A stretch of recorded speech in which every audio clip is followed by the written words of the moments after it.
வணக்கம். நான் கீதா அன்பழகன். இன்றைக்கி என்ன பதிவு நம்ம பார்க்க போகிறோம் அப்படின்னா, இந்த அசோகா அஷ்டமியை பற்றி தான். இந்த அசோகா அஷ்டமியை பற்றி நான் ஒரு பதிவு போட்டிருக்கேன். இந்த மருதாணி பிறந்த கதை, அதை மொத்தத்தையும் எப்படி வழிபாடு செய்யணும் அப்படின்னு சொல்லி. இப்போது எதற்காக அப்படின்னா, நம்ம வீட்டில் நம்ம தங்க நகைகள் அடகில் இருந்தால் அதை மீட்டு எடுத்து வரக்கூடிய ஒரு அற்புதமான ஒரு நேரம், அந்த வழிபாடை பற்றி தான் இப்போ பார்க்க போகிறோம். அதாவது நம்ம வீட்டில் புதுசாக தங்கம் வேணும், இல்லை என்கிட்ட இது வரைக்கும் தங்கமே சேரலை, அப்படி தங்கம் வாங்கினாலும் உடனுக்குடனாக அடகு கடைக்கு போயிடுறது அப்படின்னு நினைக்கிறவங்க, சில நேரங்களில் நான் தங்கம் வாங்கினேன் ஆனால் அதை அடகு மேலே அடகு திரும்பவும் வச்சுக்கினே இருக்கனே கண்டி அதை நான் மீட்டு எடுத்துகிட்டு வரா மாதிரியே இல்லை, அது என்ன டிசைனுன்னு கூட எனக்கு மறந்து போச்சு அப்படின்னு சொல்கிறவங்களாம் நிறைய பேர் இருக்கீங்க இல்லையா? அப்படி அடகுக்கு போன நகை நமக்கு திரும்பி வர்றதுக்கும், அது மட்டும் இல்லாமல் புதிய தங்க சேர்க்கை ஏற்படுறதுக்கும் ஒரு அற்புதமான ஒரு நேரம் இது. ஆண்டிற்கு ஒரு முறை வரக்கூடிய இந்த அற்புத லக்ஷ்மி வசிய நேரத்தை நம்ம அதை குரு ஆதிக்கத்தோடு நாம் பயன்படுத்திக்கணும் அப்படின்னு சொன்னால் இரட்டிப்பு பலனாக நமக்கு கிடைக்கும்.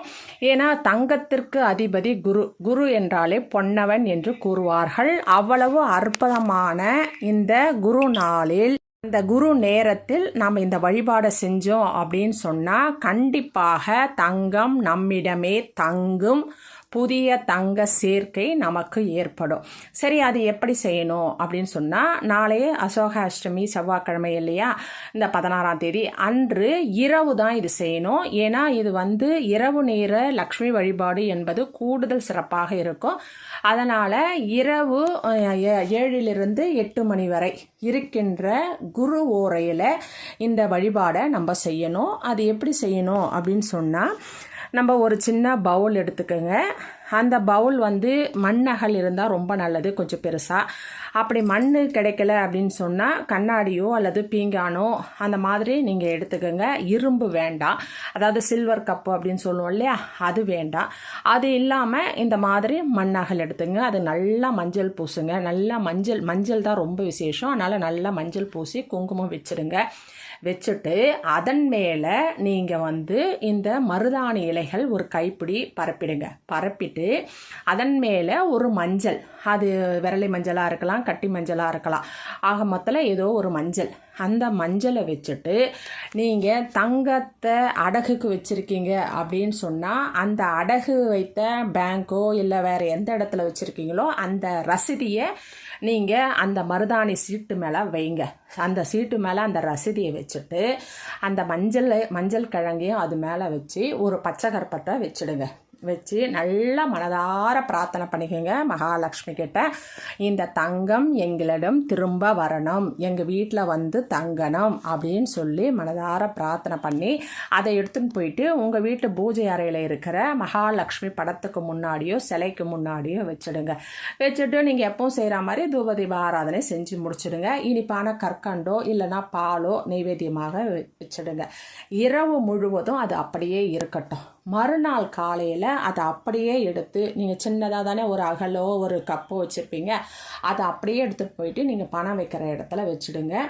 அந்த ரசீதி அதிலே இருக்கட்டும். ஆனால் அந்த மஞ்சள் அந்த ரசீதியில் கரையாகாத மாதிரி பார்த்து பக்குவமாக வைங்க.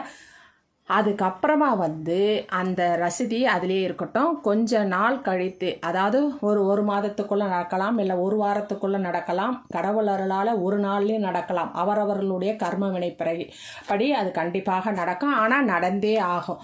அதனால் அப்போது உங்களுக்கு அந்த நகையை மீட்டு தரக்கூடிய வாய்ப்பு கண்டிப்பாக அந்த மகாலட்சுமி உங்களுக்கு அருள் புரிவாள். அதற்காக நிறைய சீட்டு வச்சுருந்தீங்களா, அத்தனை சீட்டும் வைக்காதீங்க. உங்களுக்கு என்ன வேணுமோ ஒரு சீட்டு, ஒரு நகை கடனை எடுத்து அதில் வச்சு நீங்கள் மனதார பிரார்த்தனை பண்ணுங்கள். இது மாதிரி லக்ஷ்மி வசிய நாள் வரும்பொழுது திரும்பவும் இன்னொரு பொருளை நீங்கள் வச்சுக்கலாம், சரிங்களா? ஆனால் நாளைக்கு நீங்கள் வைக்கணும்னா ஒரு நகையை மட்டும்தான், ஒரு ரசீதியை மட்டும்தான் நீங்கள் வைக்கணும். அட்சய திருதி அப்போல்லாம் கூட நம்ம செய்யலாம். அதனால் நீங்கள் ஒரு ரசீதியை அதில் வச்சு இந்த பூஜையை நீங்கள் பண்ணுங்கள். அப்படி எங்ககிட்ட எதுவும் நகைலாம் நாங்கள் அடமானத்தில் வைக்கலை அப்படின்னு நினைக்கிறவங்க ஒரு சீட்டில் உங்களுக்கு என்ன நகை தேவையோ அந்த ஒரு நகையை பற்றி நீங்கள் எழுதுங்க. 2 வளையல் வேணும், இல்லை ஒரு செயின் வேணும், ஒரு கம்பல் வேணும் அப்படின்னு உங்களுக்கு ஏதாவது புதிதாக தேவை இந்த நகை அப்படின்னா அதனுடைய பேரை எழுதி அந்த நகையோட மடித்து அந்த வெள்ளை பேப்பரை அந்த சீட்டில் வச்சுடுங்க. சரிங்களா? அப்படி வைக்கும் பொழுதும் அந்த நகையை வாங்கக்கூடிய வாய்ப்பை அந்த மகாலட்சுமி கண்டிப்பாக தருவாள். ஏனென்றால் இந்த அசோகா அஷ்டமி என்பது நம்மளுடைய கஷ்டங்களை தீர்க்கக்கூடிய ஒரு அற்புதமான நாள். அதனால் இந்த லக்ஷ்மி வசியமாக இருக்கக்கூடிய இந்த நேரத்தில் நம்ம இந்த மாதிரி வழிபாடு தாந்திரிகமாக செய்து வைத்தோம் அப்படின்னா நம்மளுடைய நகை, நம்மளுடைய புதிய நகை சேர்க்கை அத்தனையும் கண்டிப்பாக நம்மளுக்கு சொர்ணலக்ஷ்மியாக வந்து நம்மளை குளிர்விப்பால். அதனால் கண்டிப்பாக இதை செஞ்சு பாருங்கள், உங்களுக்கு நல்ல பலனே கிடைக்கும். சரிங்களா? நம்பிக்கையோடு செய்யுங்க. அதனால் எந்த ஒரு விஷயமும் செஞ்சாலும் இது நடக்குமா கிடைக்குமா அப்படின்னு சந்தேகத்தோடு செய்யாதீங்க. நான் மகாலட்சுமி நினைத்து செய்கிறேன், மகாலட்சுமி பார்வை எங்கள் மீது விழும், கிடைக்கும் அப்படின்ற நம்பிக்கையோடு மகாலட்சுமி போற்றி சொல்லி அதை எழுதி அதை வைங்க. சரிங்களா?